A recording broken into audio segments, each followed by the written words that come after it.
여러분들이 지금 이 현장 이곳에 있는 것도 거버넌스의 한 축을 담당하기 때문에 같이 이렇게 함께 정책을 설계하는 거거든요. 그래서 거버넌스에 대한 이해, 그리고 다른 지역의 거버넌스 사례를 중심으로 살펴보려고 하고요. 일단은 청년이란 단어가 쓰이기 시작한 거는 사실 물론 올라간다고 하면은 뭐 가보년도까지도 올라갈 수 있어요.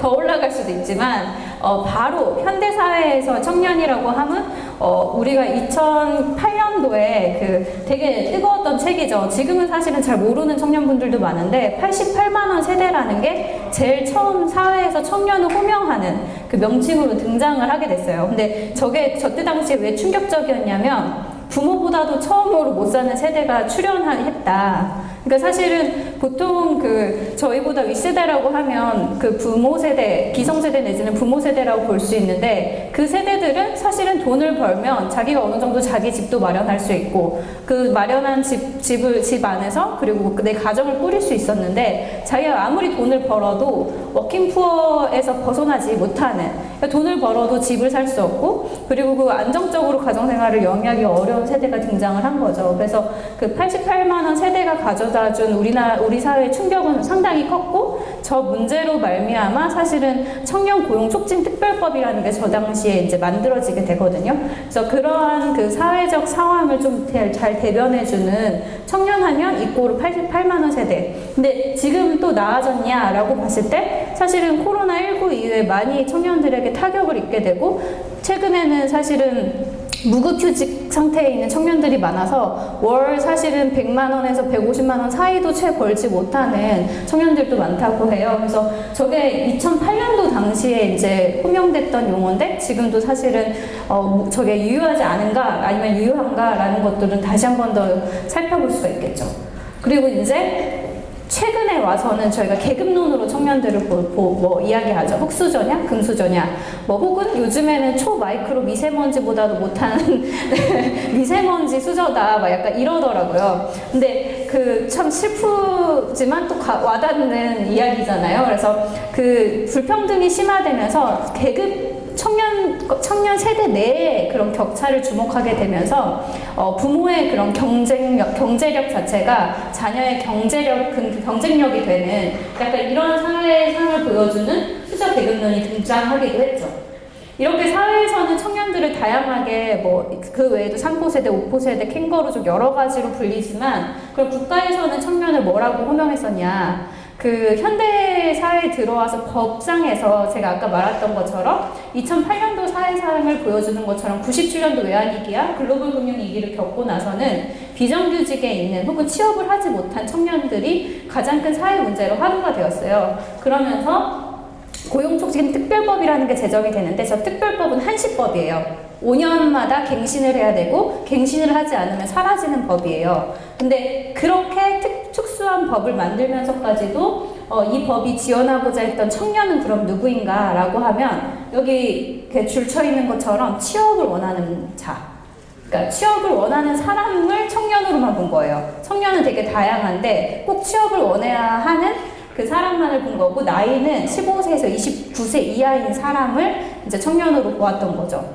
그리고 이게 이제 나중에 그 국가법령 시스템의 그 법령을 찾아보시면 더 열받는 게 1조에는 국가발전의 수단으로서 이 법을 지원한다고 되어 있어요. 그러니까 청년은 국가발전의 수단이기도 하고 청년은 취업을 원하는 자이자 15세에서 29세 사이의 청년만을 청년이라고 불렀던 거죠. 근데 이제 최근에 이제 2020년도에 들어서 저희 청년기본법이 제정이 되었습니다. 그래서 그 청년기본법은 저러한 이제 국가발전의 수단이나 혹은 어떠한 대상화된 특정 집단이 아니라 청년 모두, 그러니까 청년 모두를 한 인격체로서 존중하는 법이 만들어지게 돼요. 그래서 사실은 청년기본조례 제정운동이 지방정부에서 먼저 시작이 되고 나중에 향후에 법이 만들어지는데 이 기본법은 특별법하고 달리 한시적으로 적용되는 게 아니라 모든 법의 우산이 되는 법이라고 보시면 돼요. 그래서 그 청년기본법은 청년을 하나의 인격이자 권리의 주체로 보고 있다. 그래서 국가 발전의 수단으로 삼거나 혹은 특정 대상, 그러니까 상태인 취업을 원하는 청년만을 청년으로 보지 않는다. 근데 우리가 주목할 만한 건 뭐냐면 이 법에서 청년들의 나이를 여기 보시면 19세에서 34세 이하의 청년으로 보고 있잖아요. 근데 그 다음 조항이 되게 중요합니다. 지역에서 청년 활동을 할 때는. 다만 다른 법령과 조례에서 그 청년에 대한 연령을 다르게 적용한 경우는 그것을 인정한다라고 밝혔어요, 법상. 그래서 지역의 특수성을 고려한 거죠. 보통 청년 이꼬르 대학생이었어요. 근데 이것도 좀 되게 이상한 인식이잖아요. 청년 중에 대학생만 있진 않잖아요. 근데 2015년도 서울시에서 처음으로 청년 기본조례를 제정하기 이전에는 대부분 지방정부가 청년을 대상으로 한 사업이라고 하면 대학생 아르바이트 사업, 대학생 학자금 지원 사업, 대학교 멘토링 지원 사업 이렇게 다 대학생만을 대상으로 했었죠.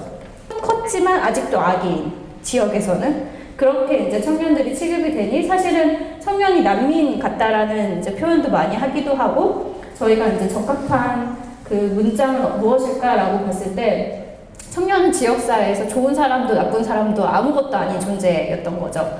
그러면 이런 청년들이 과연 청년 정책에서는 어떻게 규정을 하고 있냐. 아까 말한 것처럼 사실은 연령으로 규정하고 있기는 해요. 하지만 아까도 청년기본법에서 말했던 것처럼 인격의 한 주체이자 시민의 한 주체로 보기 때문에 그 연령으로만 청년을 규정할 수는 없어요.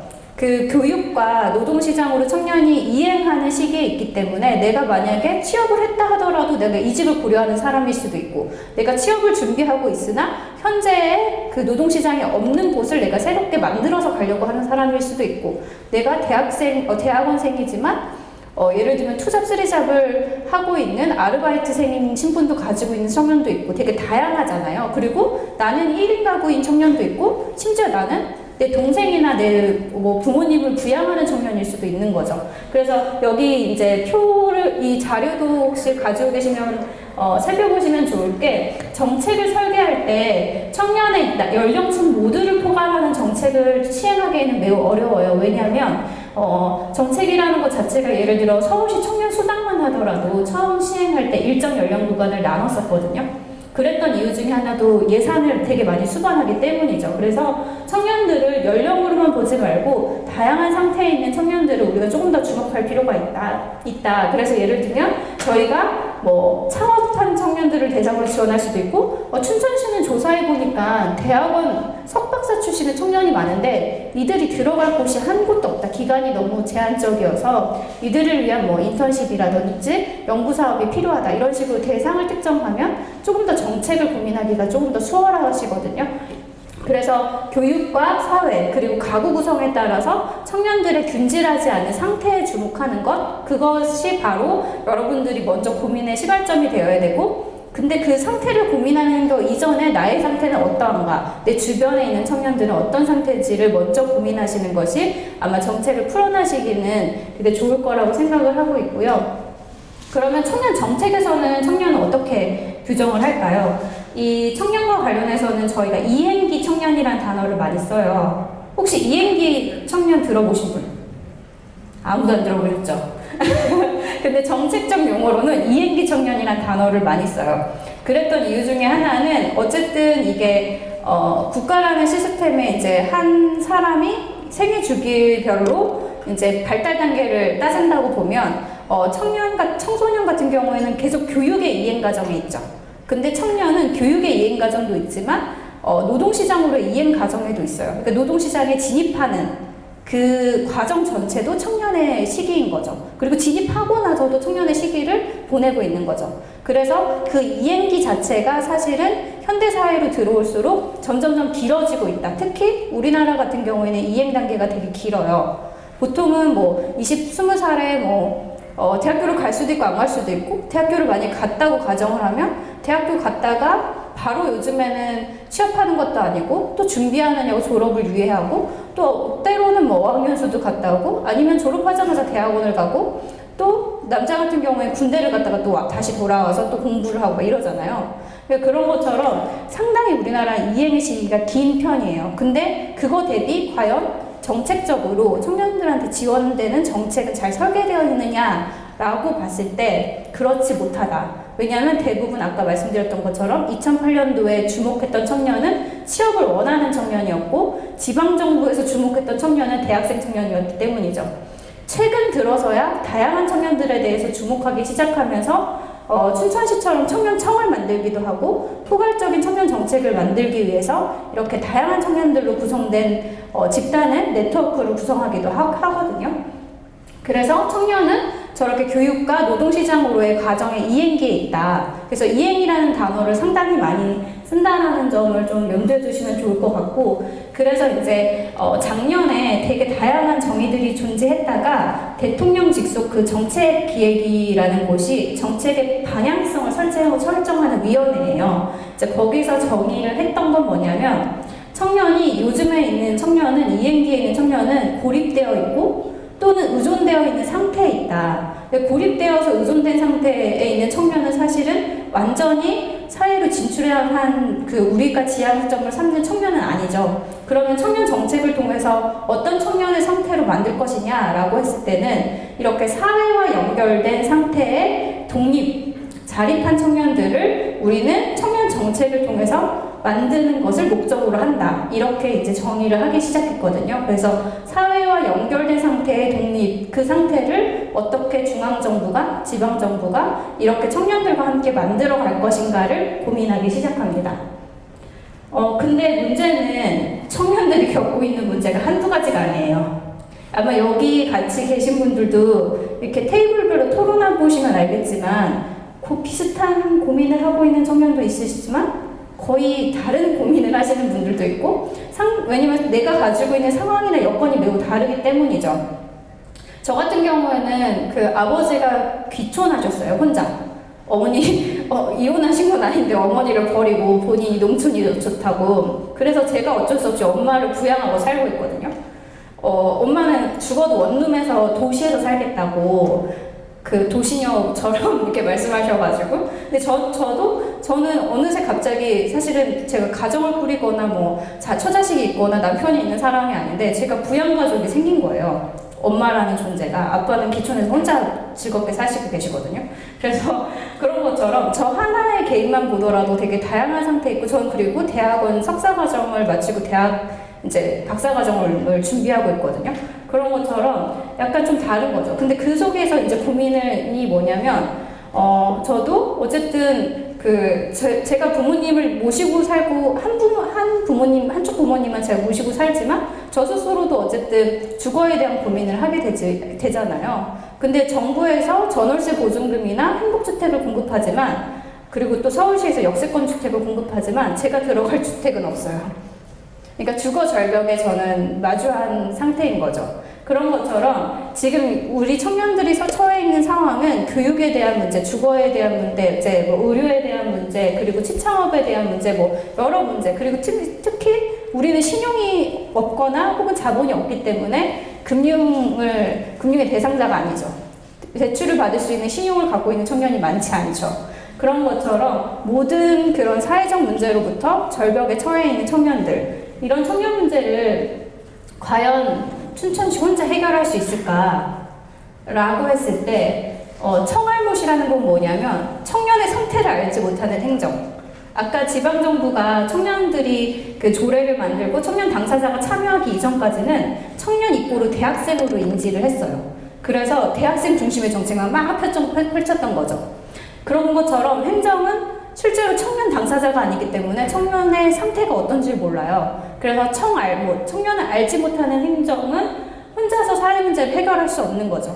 그럼 이 문제를 해결하기 위해서는 파트너가 있어야 되는데 그 파트너의 대상이 여러분들이거든요. 근데 이제 제가 춘천시에 좀 검색해보니까 특이한 게 다른 지역사회 조례에는 청년 네트워크에 대한 조례 조항이 있어요. 그러니까 조례는 시 정부의 법인데 그 법에 네트워크를 구성하는 거에 대한 조항이 빠져 있더라고요. 그래서 아까 쉬는 시간에 잠깐 물어보니까 시의원님이 빠르게 조례를 만드시느냐고 조항을 빼놓으셨다고 하더라고요. 근데 여러분들을 안정적, 지속적으로 지원하기 위해서는 청년 네트워크를 지원하는 그 법이라는 근거가 있어야 되거든요. 그래서 향후에 좀 조례를 개정할 때 여러분들이 목소리를 꼭 내주셔서 이 청년의회는 어떻게 보면은 거버넌스 틀이긴 하지만 실제로 여러분들의 네트워크를 지속적으로 안정적으로 지원하기에는 그 조례 부분이 좀 빠져 있다. 그래서 이 부분은 여러분들이 하나의 과제로 가져가야 되지 않을까. 시의원님을 만나면 조례 개정해서 네트워크 지원하는 항도 넣어달라. 왜냐하면 제가 160개 그 모든 지역사회의 그 조례를 다 분석해봤거든요. 근데 네트워크에 대한 조항이 빠져있는 지자체단체 비율은 7%도 안 돼요. 근데 거기 안에 춘천시가 포함되어 있는 거거든요. 저도 오늘 이제 오기 전에 한 번 더 조례를 보면서 춘천시가 그 제외된 지자체단체 중에 하나라는 걸 알게 되었어요. 그래서 어쨌든 그 지방정부 춘천시 혼자 못하는 일을 여러분들이 함께 해주는 동반 파트너로 참여를 하고 있다. 이거를 인지를 해주시면 좋을 것 같고요. 그럼 우리의 포지셔닝은 무엇이냐? 라고 했을 때 춘천시라는 지역사회를 두고 봤을 때 그 춘천시청, 시정부가 존재하고요. 아까 조례를 제정했을 때 의원님이 발의했다고 했잖아요. 그 의원님이 계신 시의회가 존재하죠. 그리고 여러분은 바로 민간 영역에 있는데 문제는 청년도 지금 이렇게 뭉쳐 계시니까 그나마 뭔가 논의하고 제안할 수가 있는 거지 사실 개인별로 만약에 이런 자리가 없다고 하면 사실은 청년 여기서 물론 인플루언서가 계실 수도 있겠죠. 파워블로거라든지 아니면 유명한 유튜버도 계실 수 있겠지만 우리 모두가 유튜버거나 파워블로거거나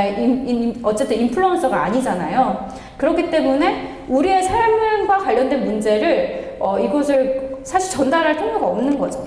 그래서 사실 청년도 개인 혼자서는 문제를 해결할 수 없고 그리고 이것들을 사실은 정책적인 언어로 풀어내지 못하면 사실 행정에서는 청년이 무슨 말을 하는지 뭐를 원하는지 모르지만 그걸 받아들일 수가 없는 거죠. 그래서 우리도 행알못에서 벗어나서 행정을 제대로 알고 우리도 정책적 언어로 대화를 할 수 있는 그런 논의 과정을 거쳐야 된다라는 거를 좀 말씀드리려고 하고 있고요.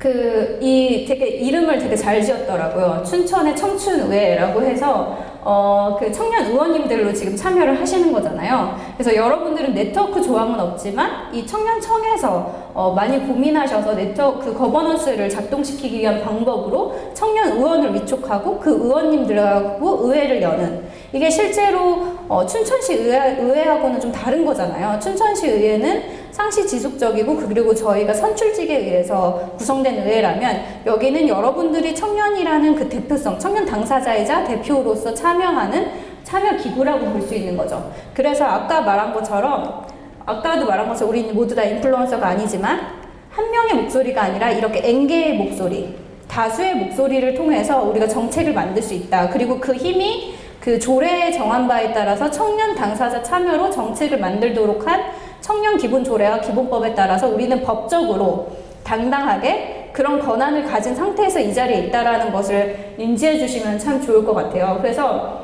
제일 좋은 거는 뭐냐면 우리가 사람이 좋다고 문제가 해결되지 않잖아요. 그렇잖아요. 사람이 한없이 뭐 좋고 착하다고 해서 문제를 해결하는 능력이 뛰어나진 않잖아요. 근데 이렇게 N개의 목소리를 우리가 직접 전달할 수 있는 의회와 같은 소통 창구가 열렸을 때 이건 되게 공식적인 거거든요.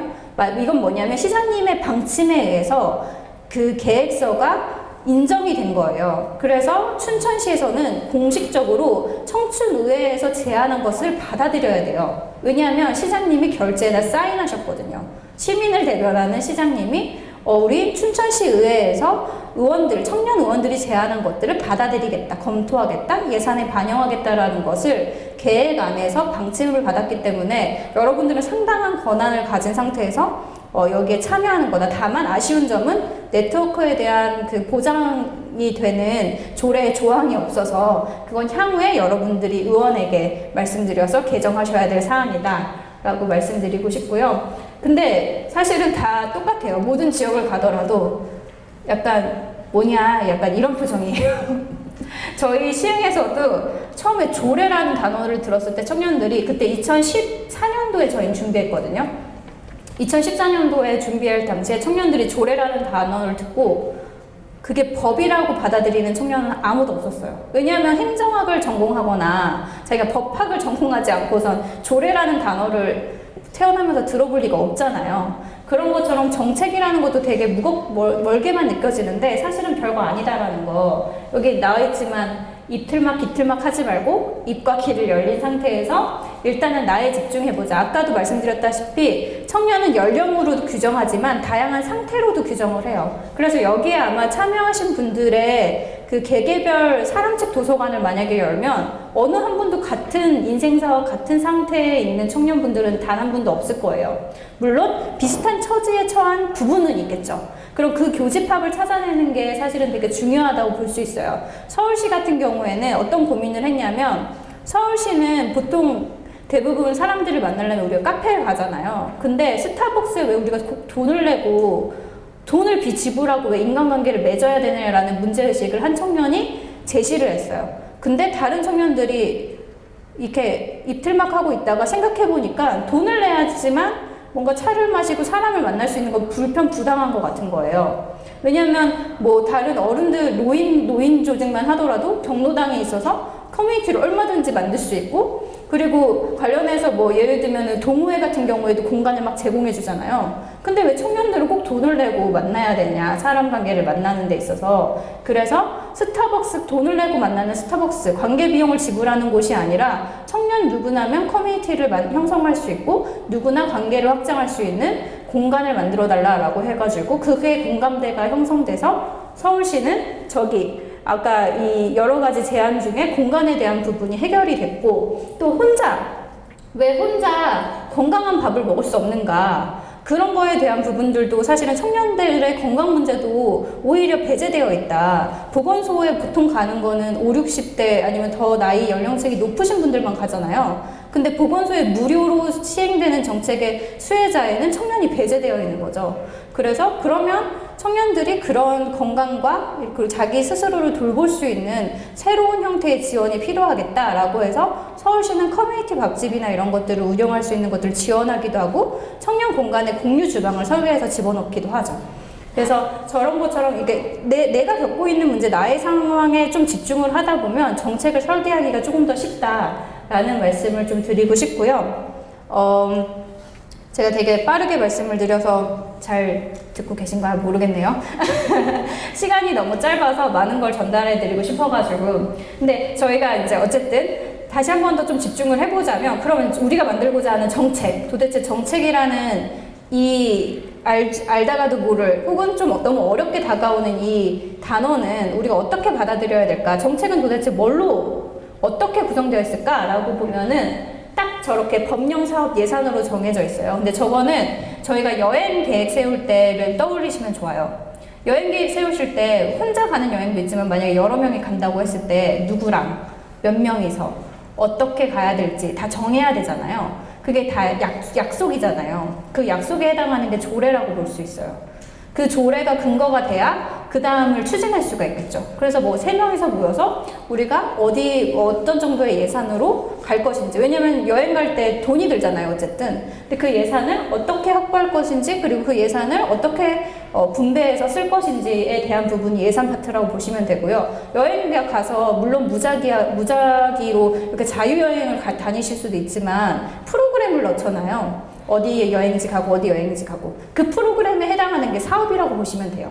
그래서 정책은 이렇게 3가지로 이루어져 있다. 그래서 일단은 우리는 프로그램을 고민을 하는데, 그 사업에서도 어떤 대상에게 무엇을 어느 정도의 규모로 어떤 방식으로, 그리고 그것들을 어떤 효율적인 체계로 지원을 할 것인가, 이런 거에 대한 부분을 좀 고민을 해보셔야 되고, 그리고 그런 것들은 실제로 우리 춘천시 기본조례 보신 분, 춘천시 청년기본조례 혹시 읽어보신 분 계세요?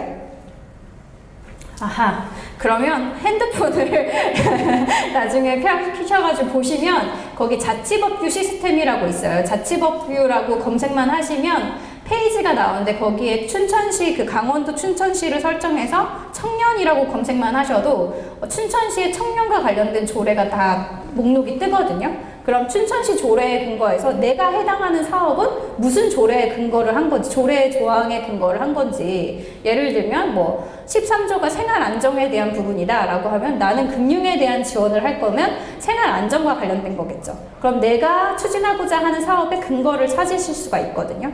그리고 예산 부분이 가장 어려운데, 예산 부분은 여러분들이 디테일하게 하지 않아도 돼요.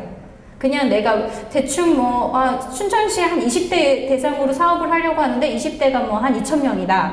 근데 2,000명 전체를 할 거냐? 그러진 않는다. 사업의 신청자에 한해서 하겠다라고 하면 뭐 200명 규모로도 하실 수 있고요. 인원과 그리고 인원의 어느 정도의 비용이 책정되는지만 우리 산수라고 하잖아요. 곱하고 나누고 뺄 줄만 알면 대략적인 예산 규모를 파악할 수 있어요. 그래서 그 더 디테일한 건 실제로 공무원이나 아니면 연구자가 해야 할 몫이고 여러분들은 그 정도만 확인을 하셔도 된다라고 보시면 되고요.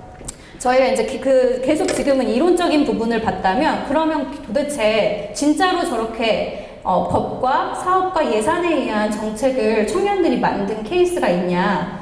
되게 수두로 없이 많지만 제가 저는 2014년부터 2018년도까지 그 시흥시에서 청년 정책을 총괄했던 총괄 디렉터였고요. 그래서 저는 어쩌다 공무원이었고, 그때 당시에 이제 기본 조례가 제정되기 전부터 이제 청년들을 구성하고 청년들이 그 기획실 내에서 그 정책을 기획하는 그런 그룹을 만들기 시작하거든요. 그래서 시흥시 사례를 제가 직접 운영했던 시흥시 사례를 좀 가져와 봤고요. 저희는 안타깝게도 여러분들이 권한과 그리고 법적 근거를 갖고 있는 것과 달리 저희는 법적 근거가 없었어요, 초반에. 그래서 저희는 저렇게 이제 기획실이 다 있거든요, 모든 그 정부에는. 그 기획실 안에 청년 기획단 같은 걸 조직을 해요. 그 이름이 시행청년 아티스트인데 사람들이 많이 착각하는 게 예술가 집단으로 알아요.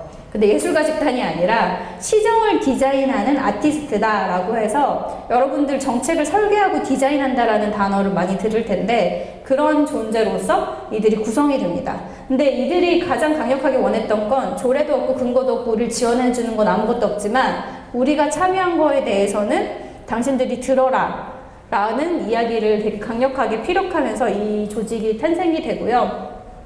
이렇게 끊임없이 2014년부터 15년 쭉 거의 엄마 아빠보다 더 많이 시청해서 더 많이 봐요. 그래서 좀 짜증도 나고 이렇게 오래 보다가는 정말 잘못 발음하면 욕 같은 가족이 되겠다. 약간 이런 이야기도 하면서 농담 삼아서 워낙 파릇파릇한 친구들이었기 때문에 그 당시에 딱 보면 공무원 책상 같죠. 제 책상하고 제 사무실이거든요. 저기에서 저렇게 막 모의작당을 하고 활동을 했는데 하다 보니까 이제 열받은 거예요. 이런 근거도 없고 지원도 없고 아무것도 없는데 우리가 이렇게 공익적인 활동을 해서 뭐하나. 그리고 우리뿐만 아니라 다양한 청년들이 참여할 수 있도록 해야 하는데 뭐가 필요할까 했을 때 아까 말한 것처럼 정책을 움직이는 삼박자가 있었잖아요. 그 중에 기반이 되는 법이 없으면 사업도 예산도 세울 수가 없거든요. 그래서 시흥시는 단 10명이 조례를 의원 발의로 말고 시민 발의를 할 수 있어요. 시민 발의는 뭐냐면 여러분 춘천시에 사는 유권자 있죠. 투표권을 행사할 수 있는 유권자의 2%에 해당하는 사람의 서명을 받으면 조례를 발의할 수가 있어요. 되게 어려운 방법을 택했는데 저희가 저 방법을 택했던 건 서울시의 사례를 들어보니 서울시 청년 기본조례 그 특별한 서울시의 조례가 만들어졌는데 아무도 모르는 거예요. 청년들도 만드는데 동참한 청년들만 알지 다양한 사람들이 모르는 거예요. 그러면 우리는 지역사회에 다른 사람들이 다 알도록 해보자 라고 해서 정말 무모하게 10명이 기본조례 제정운동에 나서요. 그래서 여러분들은 하지 말라고 말씀드리는 거예요. 저게 사실 되게 어려운 거거든요. 주민등록번호까지 당시엔 다 받았고 동호수까지 받아야 되는 작업이어가지고 근데 정말 운동을 안 해본 사람들답죠. 서명을 받는데 저렇게 맨몸으로 나가요. 저거 지금 등산객한테 받는 거거든요. 근데 하루 받아보고 알죠. 이렇게 받으면 서명을 다 받을 수 없구나. 그래서 이제 나중에 전략적으로 받아서 결국에는 이 10명의 청년이 14,373명의 서명을 받아요. 그래서 지금까지도 전국에서 주민청구로는 최초로 조례가 제정이 됐고 그 조례를 이 10명의 청년들이 만들고 향후에는 이 10명 중에 한 명이 시의원도 돼요. 그래서 청년들이 지금 이 정도 규모면 뭐든 할 수 있다. 10명이서 조례를 만들었는데 여러분들은 지금 막 시작하는 춘천시의 청년 정책을 전체 다 세팅하실 수 있는 막강한 권한과 힘을 가졌다라는 걸 말씀드리고 싶어서 제가 사례를 가져온 거고요. 저희는 조례에 그 서울에서는 서울 청년 네트워크라고 해서 서울 청년 정책 네트워크에서 서청네라고 불러요. 근데 그 정책 네트워크를 저희는 협의체라 부르거든요. 근데 같은 기능을 하는 건데 여러분들처럼 청년의회 같은 걸 열어서 의제를 발굴하고 정책을 제안하는 기능을 갖고 있어요. 근데 그것을 저희는 시흥시에서 이렇게 청년정책협의체 조례에 의해서 만들어지게 되고 이 조례에 의해서 이 청년들이 다양한 활동을 하게 돼요. 요 첫날 사진이라서 저렇게 해맑지 네, 첫날 사진이라서 이렇게 웃고 있는 거예요, 여러분. 여러분도 자주 만나다 보면 웃음을 잃을지 몰라요. 하지만 건강도 잃지 않기를 네, 이렇게 맛있는 것도 먹어가면서 즐겁게 놀면서 좀 활동하셨으면 좋겠고 결국엔 협의체 활동을 하고 네트워크 활동을 하고 가장 크게 남는 건 사람이거든요. 내 주변에 동료가 남는다는 거예요. 사실은 20살 이후에 대학사에서 만나는 친구 말고 동네 친구를 어떻게 사귀어요? 그렇잖아요. 근데 그 협의체나 네트워크, 특히 춘천 그 청춘의회에 참여하는 청년 의원님들은 한 가지 지금 공통점이 발생됐죠. 바로 청년 의원님이라는 거. 이게 1등인가요? 처음인가요? 첫 청년 의원님이시잖아요. 그 의원님들끼리 관계를 남기는 것이 무엇보다도 가장 중요하다. 그래서 막 정책을 되게 멋있는 정책을 막 만들어서 춘천 청년들의 삶을 막 완전히 바꿀 거야. 막 이런 것도 되게 좋지만 여기 안에서 우리 팀 안에서의 관계를 남기는 거에 좀 집중하시면 좋을 것 같고 그리고 여기 아마 한 번의 워크숍으로 모든 정책을 제안하거나 내용들이 완성되진 않을 거예요. 그래서 저희는 이렇게 다양하게 좀 그 청년들이 구성됐어요. 협의체 내에. 그래서 저희는 사회 참여 분과에서는 청년의 참여를 더 강화시킬 수 있는 정책을 고민하는 분과가 구성이 되고요. 주거복지 분과. 그리고 주거복지 분과 같은 경우엔 저희는 이제 근로하는 청년이나 아니면 생활하는 청년이나 혹은 저희는 산업단지가 있어서 산업단지에 있는 청년들을 위한 주거복지 정책을 좀 고민하게 되고요. 노동인권 분과에서는 노동과 인권이라는 주제를 같이 다루게 되고요. 교육문화 분과에서는 교육과 문화를 같이 다루게 되는 총 4개의 분과로 구성이 됩니다. 그래서 진짜 수도 없이 만나요. 만나서 보통 보니까 다 거의 회의한 것 같죠? 근데 사실은 저희가 이게 공식적인 자리라 사진을 못 넣었지만 항상 뒤풀이도 하고 사람이 어떻게 회의만 하고 삽니까? 그쵸? 그래서 여러분들도 동네에서도 자주 만나시고 꼭 이런 공식적인 행사가 아니더라도 분과위원님들끼리 온라인으로라도 만나서 많이 소통을 하시면 좋다라는 말씀을 드리고 싶고요. 저희 시흥시는 좀 특이하게 서울시는 작년부터 청년 자율 예산이라는 걸 도입했어요. 그건 뭐냐면 500억 규모로 이제 청년들에게 서울시 전체 예산 중에 500억은 청년이 편성한다. 이 편성이라는 건 뭐냐면 보통은 시가 갖고 있는 권한이에요. 시의회는 뭐 법을 발의하고 법을 만들잖아요. 그럼 시 정부는 뭘 하냐? 그 법을 가지고 만든 사업을 집행하는데 그 집행 권한만 있는 게 아니라 예산을 그 의회가 통과시키기 전에 의회에게 전달하는, 그러니까 대신 세우는 거예요. 시민을 대신해서 공무원이 이런 사업에 얼마를 쓰겠습니다라고 세우는 권한이 편성 권한이거든요. 근데 그 권한을 서울시는 청년 그 자율예산제에 줬다면 시흥시 같은 경우에는 기존에 있는 주민참여 예산 안에 2억 원이라는 예산을 저희 청년한테 주게 돼요. 사실은 특별한 서울시는 광역단위이기 때문에 500억이지만 사실은 기초로 내려와서 그 억 단위의 그 돈을 편성하기 쉽지 않거든요. 근데 이제 저희는 아예 주민참여 예산에 청년 예산을 아예 할당하게 돼요. 그래서 지금 춘천시도 그렇게 되어 있나요? 주민참여 예산이나 이런 거랑 연동이 되어 있나요, 혹시? 안 되어 있나요? 그건 추후에 담당자가 확인을 해주시면 좋을 것 같고요. 네, 어쨌든 근데 제가 여기서 말씀드리고 싶은 건 뭐냐면 실제로 예산을 편성할 수 있는 권한 역시도 시스템적으로 보장이 되는 게 가장 좋다. 왜냐하면 제안을 하더라도 반영이 돼야 되잖아요. 그럼 반영이 될 수 있는 루트를 정확하게 정하는 게 좋거든요. 그래서 저희는 주민참여 예산에 시흥시 청년정책협의체가 이제 제안을 하게 되어 있는데 재미난 것은 전주시와 시흥시가 비슷한 시기에 청년 건강검진에 대한 부분을 이렇게 의회 혹은 네트워크를 통해서 정책을 제안하게 돼요. 근데 제안하게 된 배경은 뭐냐면 시흥시 같은 경우에는 설문을 돌려봤어요. 한 300명, 500명 대상으로 계속 설문을 돌려보는데 기타 사항에 우리가 이렇게 다양한 것들을 지원하는데도 불구하고 당신이 시흥시에서 청년 활동을 하지 않는 이유는 무엇이냐라는 것들을 거의 많이 마지막에 물어봤거든요. 근데 물어보니까 거의 비슷하게 나오는 것 중에 하나가 건강이 안 좋아서, 몸이 아파서 이런 게 계속 잡히는 거예요, 설문마다. 자꾸 소규모 설문을 하는데 특이하잖아요. 그래서 아니 청년이 아프다고? 아픈 청년이 몇 명이나 되지? 막 이렇게 고민하기 시작한 거예요. 근데 막상 데이터를 찾아보려니까 국가에서는 그 통계를 잡지 않아요. 전수조사를 하지 않죠.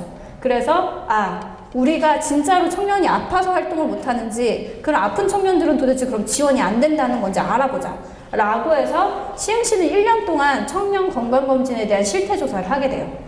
그걸 청년들이 직접 그 전문가랑 같이 조인을 해서 2천만 원짜리 용역 안에서 청년들이 직접 설문을 하고 직접 설계한 것들을 분석해서 검토를 해보니 진짜로 청년이 아픈 거예요. 근데 그 아픈 이유 중에 하나는 뭐냐면, 우리가 국가 건강검진을 받는다고 하면 보통 4대 보험이 되는 내가 직장에 다니거나 혹은 공무원이거나 아니면 정기적으로 집에 그 문화상 건강검진을 잘 받는 집안이거나 뭐 이래야 되잖아요. 근데 모든 청년이 그런 상태는 아니었던 거죠.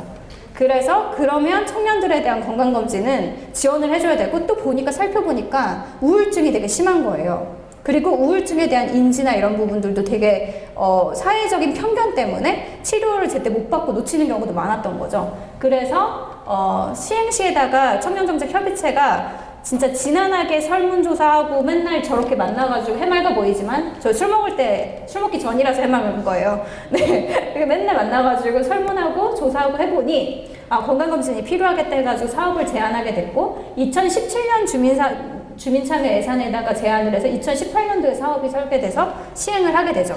근데 이제 전주시하고 시흥시 사례가 국가에서 좋아 보였나 봐요. 그래서 청년기본법이 제정하기 전에 전면 실시로 가져가셨어요.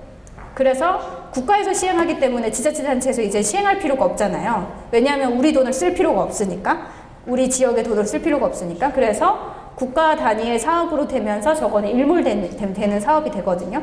그래서 사업을 만들었다 하더라도 이게 좋은 케이스가 되는 경우에는 국가가 채택돼서 국가적으로 확산될 수도 있다는 거. 그래서 여러분들이 쏘아올린 작은 공 하나가 전 세계를 바꿀 수도 있다는 점을 염두에 두시고, 그 서울시에서도 청년활동, 그 청년수당도 처음에는 청년수당으로 시작된 거 아니에요. 서울시에 청년활동가들 많은 거 아시죠? 그 청년 활동가들이 막 활동을 열심히 하는데도 인건비가 주어지지 않으니까 열받아서 청년 활동가 수당 달라라고 시작했는데, 청년 활동가들에게만 수당을 주는 것은 좀 아닌 것 같아 라는 논의로 이어져서 향후에는 청년 수당으로 발전되고, 그 청년 수당은 또 국가가 받아들여서 고용노동부에서 추진을 하고 있죠. 이런 것처럼 우리가 쏘아올린 작은 공 하나가 춘천시 청년들의 삶만 변화시켜주는 게 아니라 전국에 있는 청년들의 삶에도 변화를 시켜줄 수 있다는 것들을 인지해 주시면 좋을 것 같고요.